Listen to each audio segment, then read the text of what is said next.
What's your most vivid memory from your training? It's a not very savory one. I might offend some of your viewers, but the thing that really shaped my military career that happened at the Air Force Academy, and it's surprisingly not the high incidence of sexual assault that happened when I was there. My class was the first class that could lock their doors, and most of the women chose not to because they felt like we were saying we weren't team players.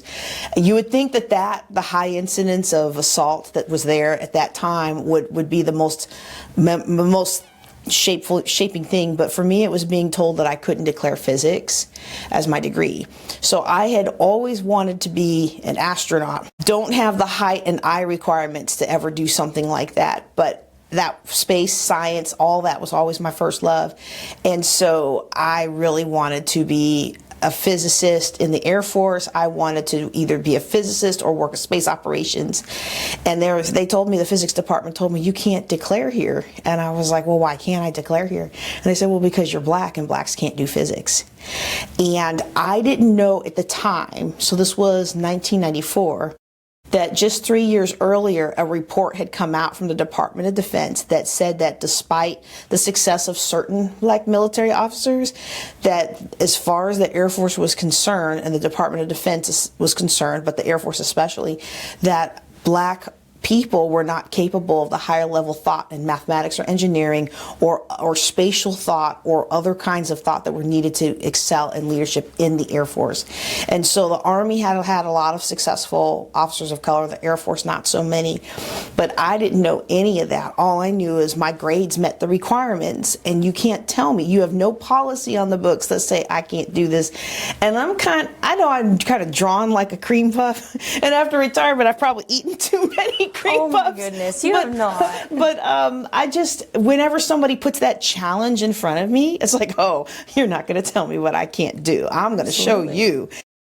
And I went ahead and declared physics, and that really stuck out to me, not only because it was a fight to get my declaration, but then partially through my classwork the next semester, I was failing. I wasn't failing with an F, but like, in those circles, failing is like a C, Mm-hmm. And I was like, this is not working. I'm used to straight A's. And finally, I would go in and talk to them and ask for extra help.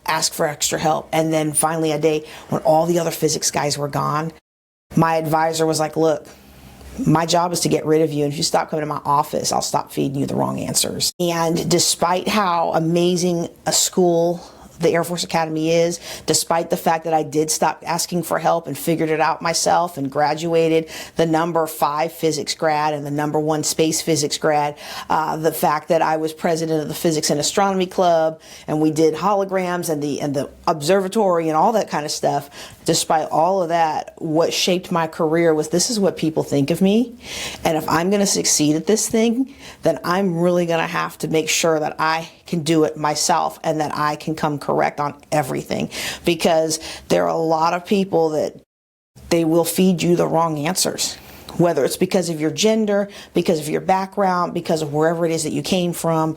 They do not want you to succeed. And I'd like to say that the Air Force Academy gave me more of a shaping in a positive light.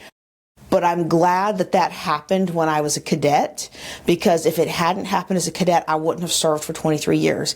I wouldn't have chaired some of our nation's highest technical committees or been the chair of what was the pinnacle of my career, chairing the Nuclear Threats Community of Interest, which is over all 17 intel agencies. And so none of that would have happened if I hadn't had those experiences at the academy to see that this is what I'm fighting against.